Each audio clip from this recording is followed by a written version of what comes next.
Samajwadi party के राष्ट्रीय अध्यक्ष अखिलेश यादव इतना नाराज और बौखला क्यों गए जब किसी ने कुछ सवाल पूछा। एक कॉन्क्लेव में उस सवाल पर इतना क्रोध, इतना गुस्सा कैसे आ गया अखिलेश यादव को, जिसमें वो ये बोल पड़े कि निकाल बाहर कर दूंगा। उनका खुद का प्रोग्राम भी नहीं था, किसी न्यूज़पेपर के प्रोग्राम में गए थे। ऐसा क्या हुआ कि उनको ये बात कहनी पड़ी या उनको कही हुई बात एकदम नागवार गुजरी? बीजेपी का एजेंट क्यों बताया उन्होंने? और इतिहास के पन्नों से इसका क्या लेना देना है? दरअसल ये समझना बहुत जरूरी है।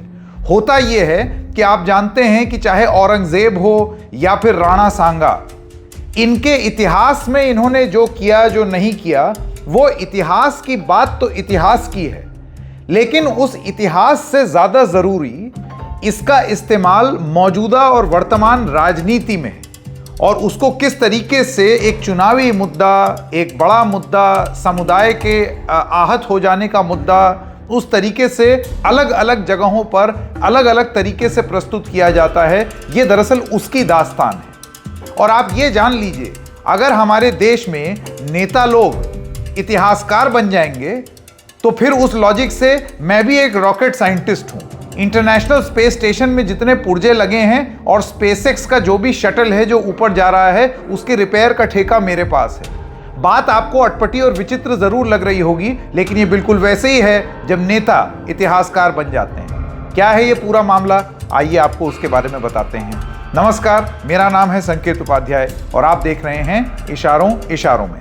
मैं चाहूंगा सबसे पहले आप ये क्लिप देखें, खासी वायरल हो गई है। अमर उजाला अखबार का एक संवाद फंक्शन था जो लखनऊ में हुआ, जिसमें उत्तर प्रदेश के अलग अलग नेताओं को बुलाया गया, उनसे बात की गई, उनसे संवाद हुआ। इसी श्रृंखला में अमर उजाला के इस प्रोग्राम में अखिलेश यादव भी आए और अखिलेश यादव ने आ करके यहाँ पर अपनी बात बोलनी चाहिए।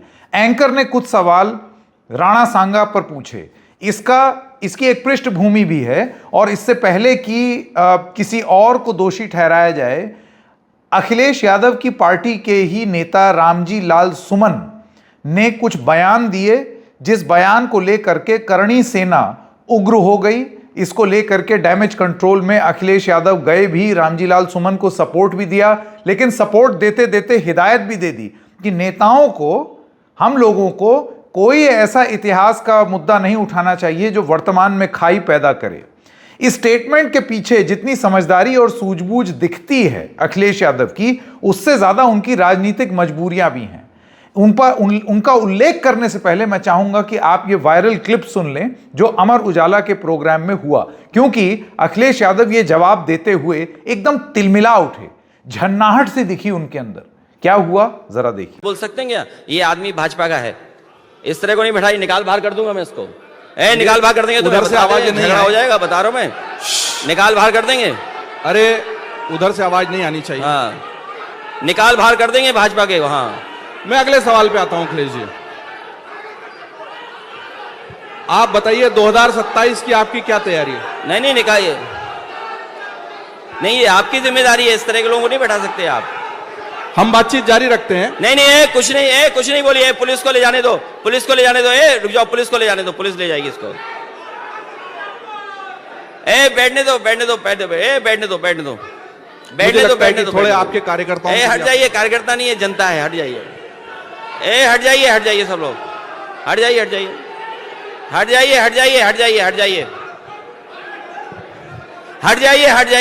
सबको कहूंगा बैठ जाएं, जो भी, कोई नहीं। इनका जवाब मैं देने जा रहा हूं, मैं जवाब देने जा रहा हूं जी। मैं सबसे निवेदन करूंगा कि बैठ जाए, उन्हें भी बैठने दें। आप यहां जाओ ना, मंच पे यहां जाओ। तो जैसा कि आपने देखा कि एंकर ने सवाल पूछा, जवाब वो दे रहे थे। जवाब देते देते किसी के कुछ टिप्पणी पर, ऑडियंस में से किसी की कोई टिप्पणी आई, हमको नहीं मालूम है वो टिप्पणी क्या है। अब ये तो जब जांच होगी या अखिलेश यादव प्रेस कॉन्फ्रेंस करके बताएंगे या वहां मौजूद लोग बताएंगे कि कौन था, किसने क्या बोला, तभी पता चलेगा। लेकिन उसकी कही हुई इस बात पर अखिलेश यादव गॉट एंग्री, तिलमिला उठे। उन्होंने ये कहा, तुम बीजेपी के आदमी हो, तुमको निकाल बाहर कर दूंगा मैं। इसको निकाल बाहर कर दूंगा मैं तुमको, अब लड़ाई हो जाएगी। इस तरीके की बातें होने लगी। उसके बाद फिर पुलिस उनको लेकर के जाने भी लगी, वो जो सज्जन थे जिन्होंने जो बोला था, और समाजवादी पार्टी के कार्यकर्ता भी जाने लगे। एंकर ने बोला आप अपने कार्यकर्ताओं को बोलिए, तो वो कहते हैं कार्यकर्ता नहीं है, जनता है। इस तरीके की पूरी गतिविधि चली। फिर उन्होंने स्टेज पर यह भी बोला कि कोई उसको कुछ नहीं बोलेगा, जाने दो।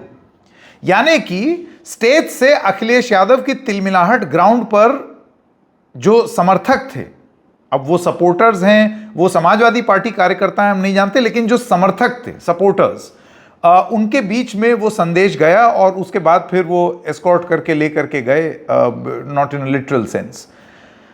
पर इसके पीछे ये जो उन्होंने फिर बाद में अपनी स्पीच कंप्लीट की और उस इंटरव्यू में अखिलेश यादव ने ये बोला कि जो इतिहास समाज में खाई पैदा करे, ऐसी टिप्पणी से बचना चाहिए और ये भाजपा का एजेंडा है और हमें भाजपा के एजेंडा से बचना चाहिए।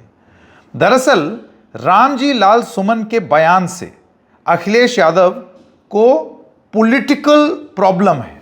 और पॉलिटिकल प्रॉब्लम यह है कि एक तरफ जहां पर अखिलेश ने पिछले चुनाव में पिछड़ा, दलित और अल्पसंख्यक / आदिवासी, जिसको वो PDA फॉर्मूला कहते हैं, उसके तहत वो चुनाव लड़े 2024 लोकसभा और उनको खासा फायदा भी हुआ।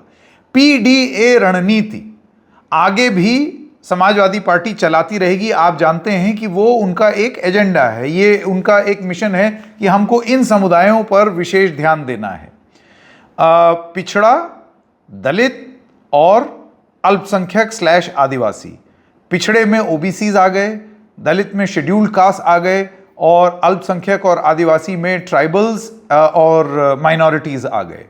तो ये एक कंस्टिट्यूएंसी थी जिसको साधने का प्रयास अखिलेश यादव ने किया PDA फॉर्मूला के तहत। लेकिन ये कहना कि आपको और किसी समुदाय की जरूरत ही नहीं है या फिर और कोई समुदाय को नीचा दिखा करके ही आप PDA को ऊपर लेकर के जाएंगे, यहां पर जो रामजी लाल सुमन ने इतिहास में से राणा सांगा एपिसोड लेकर के आए, वो अपने आप में अखिलेश के लिए गले की एक फांस बन गया। और वो इसलिए फांस बना क्योंकि आप अपने पार्टी के इस नेता को PDA की मजबूरियों के चलते हटा भी नहीं सकते, PDA की मजबूरी के चलते आप उनको कुछ कह भी नहीं सकते, उनके साथ खड़े होते दिखना भी जरूरी है। लेकिन 2027 में इस पूरे प्रकरण का लाभ भारतीय जनता पार्टी ना उठा ले जाए, क्योंकि यहां पर करणी सेना की बात हो रही है, एक फ्रिंज ग्रुप है। एकदम से पहले अभी तक राजस्थान में सक्रिय था, अब सडनली यूपी में सक्रिय हो गया। राजपूतों की आन बान और शान वाला ये ग्रुप है। इनकी क्या हरकतें हैं वो तो आपने, जब फिल्म आई थी पद्मावत और भी जो तमाम फिल्में वगैरह आई थी, जोधा अकबर जब आई थी तो इन्होंने क्या उपद्रव मचाया था राजस्थान में, वो सब आपने वो सब देखा है। किस तरीके से ये अपने आप को प्रोजेक्ट करते हैं, तलवार लेकर के घूमते हैं।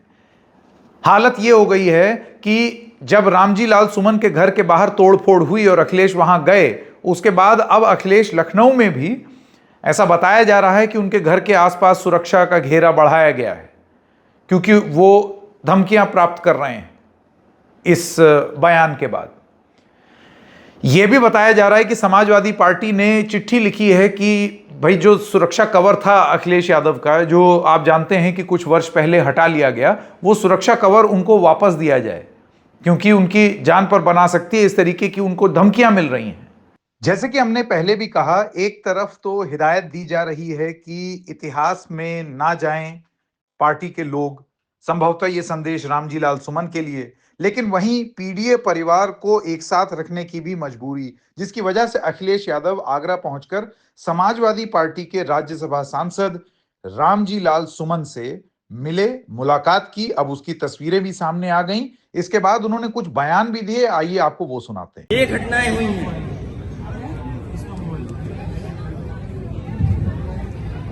ये सब इसलिए हो रहा है क्योंकि आज सामंतवादी और प्रभुत्ववादी, उनको पता है कि उनकी सरकार है और अगर इस तरह का काम करेंगे तो उन पर कोई कार्रवाई नहीं होगी।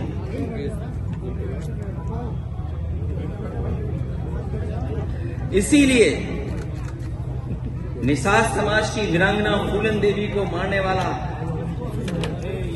और किस तरह बोलने वाले लोग वहां शामिल हो, किस तरह ब्रॉडकास्ट किया जा रहा है आज किस में, आज जब मैं अपनी पार्टी के दलित सांसद आदि सुमन जी के साथ खड़ा हूं तो याद होगा मुझे गोली मारने की धमकी मिल रही है। जैसे फूलन देवी जी को मारा जैसे वैसे तुम्हें मारेंगे।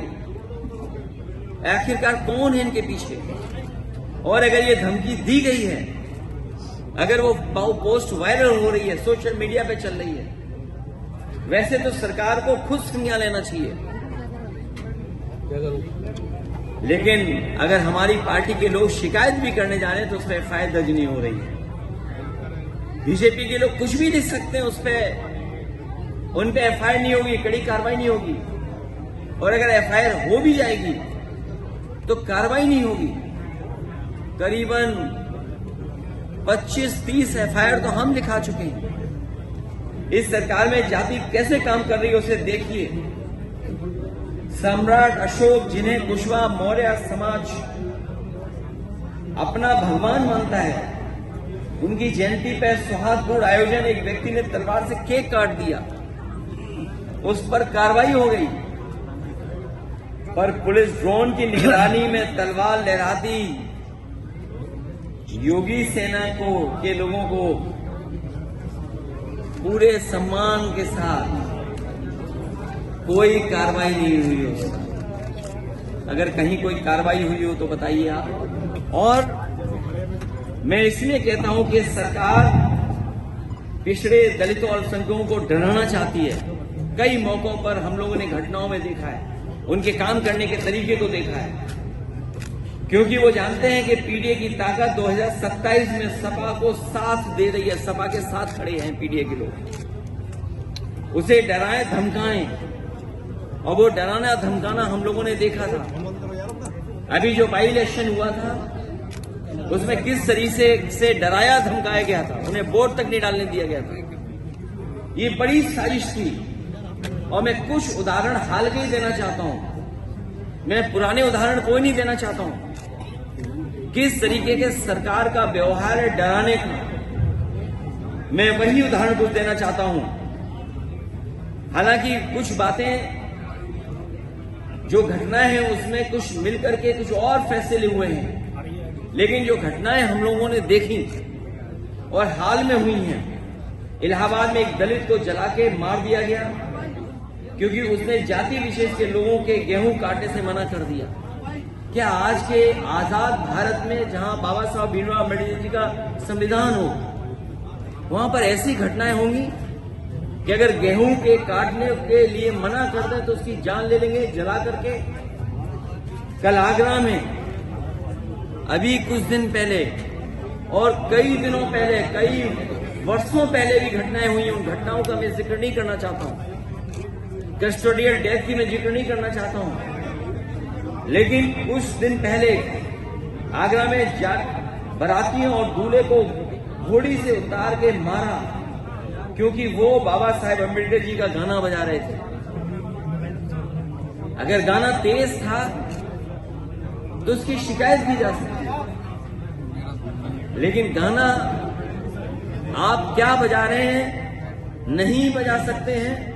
और किस तरह का व्यवहार रहा। इसी तरह इटावा में निषाद युवक को उसके फेसबुक पोस्ट के लिए मारा और अभी तक कोई कार्रवाई नहीं हुई है।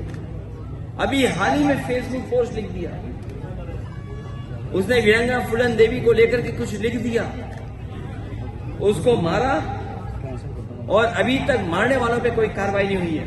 याद कीजिए क्या कहा जाता है जब पुरानी सरकार हुआ करती थी। एक बहुत प्रतिष्ठित चैनल की मैं न्यूज के आधार पे ये बात कह रहा हूं कि Yadav take over of UP police, मतलब यूपी की पुलिस में बस यादव हैं। ये एक प्रतिष्ठित न्यूज चैनल, और ऐसी कई फर्जी खबरें चलाई जाती थी। केवल एक नहीं खबर चलती थी, बहुत सी खबरें चलती थी। लेकिन आज जो आंकड़े हैं 2025 के, वो खबरें कहीं नहीं चल रही। लेकिन आपने जो राणा साना के सबूत हैं, मणिपुर राणा साना की पत्नी कर्मावती ने भी बाबर के बेटे हमारे को बुलाया था।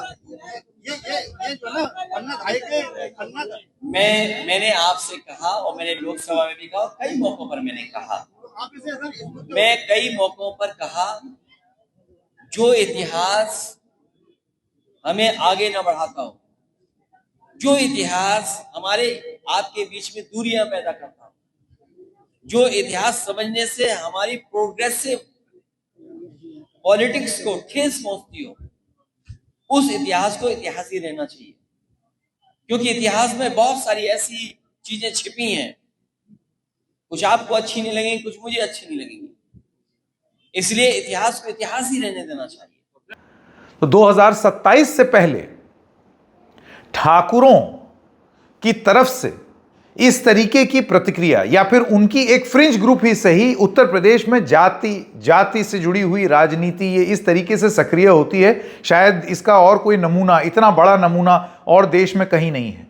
तो जहां आप एक तरीके की जाति को साधने का प्रयास कर रहे हैं, जिसमें आपका मैसेज नोबल था अखिलेश का कि हमें इनके उत्थान की बात करनी है, लेकिन अगर उसी ग्रुप में से किसी और जाति विशेष या फिर इतिहास का कोई पन्ना खींच करके और उस जाति विशेष के नेता के बारे में कुछ बयान बोल दिया जाए, तो उसका राजनीतिक नुकसान, उस चीज की चिंता अखिलेश यादव को है। और यहां से डिक्टेट हो रहा है उनका प्रैग्मेटिज्म, जिसमें वो ये कहते हैं कि जो इतिहास खाई पैदा करे उस इतिहास की बात को ध्वनि नहीं देनी चाहिए। यह संदेश रामजी लाल सुमन और तमाम और समाजवादी पार्टी कार्यकर्ताओं के लिए उन्होंने दिया। तो ये तिलमिलाहट, ये सूझबूझ दरअसल एक राजनीतिक मजबूरी से निकल करके आ रही है। क्या वो पीडीए फॉर्मूला काफी होगा अखिलेश यादव के लिए 2027 में सत्ता की चाबी पाने के लिए, या फिर उनको हर जाति और धर्म के गुलदस्ते की तरह लोगों का समर्थन चाहिए होगा, जिसमें ठाकुर भी हों, जिसमें ब्राह्मण भी हों, जिसमें क्षत्रिय भी हों, जिसमें बनिया समुदाय भी हो और जिसमें पिछड़ा दलित और अल्पसंख्यक आदिवासी भी हो। एक वक्त था जब समाजवादी पार्टी के इतिहास में, अगर आप मुलायम सिंह यादव का जो वो देखें, एकदम उनका जो क्लोज कोठरी थी समाजवादी पार्टी की, तो उसमें एक जनेश्वर मिश्रा भी थे, तो एक मोहन सिंह भी थे, एक रेवती रमन सिंह भी थे, एक बेनी प्रसाद वर्मा भी थे। और ये लिस्ट लंबी है, ये चलती चली जाएगी, क्योंकि जो प्रयास किया गया था वो था यही सोशल सामाजिक ताने बाने को और हर जाति और धर्म के लोगों को एक साथ पिरो करके एक गुलदस्ता प्रस्तुत करना। कितना कामयाब हुआ नहीं हुआ ये हम इतिहासकारों के लिए और राजनीतिक पंडितों के लिए छोड़ेंगे कि मुलायम सिंह यादव की लेगेसी क्या होगी, इस पर भी अपने आप में एक चर्चा हो सकती है। बट एक प्रयास वो गुलदस्ता बनाने की थी। पीडीए और तमाम नेताओं को रिझाने की बात करके या उस तरीके की बात को सामने प्रस्तुत करके कि ये है हमारी कलेक्टिव लीडरशिप, अखिलेश यादव भी वही करने का प्रयास कर रहे थे। लेकिन जब उन्हीं के इस पीडीए समूह में अगर कोई कुछ ऐसी बात बोल दे जो राजनीति में बिल्कुल फ्लेयर अप करने का काम करे, कि राजनीति का मिजाज ही यही होता है, आप तीर यहां मारेंगे, हो सकता है निशाना वहां लग जाए। तो क्या ऐसी स्थिति है जहां अखिलेश यादव को यह लगता है कि इतिहास को इतिहासकारों पर ही छोड़ दिया जाए, हमारे नेता कम से कम इस चीज में ना घुसे, क्योंकि उनका यह मानना है कि बीजेपी अपनी मशीनरी इस्तेमाल करके ज्यादा चोट हमको पहुंचा डालेगी और हमें उससे दूर रहना चाहिए। क्या अखिलेश के नेता उनकी यह मजबूरी समझेंगे?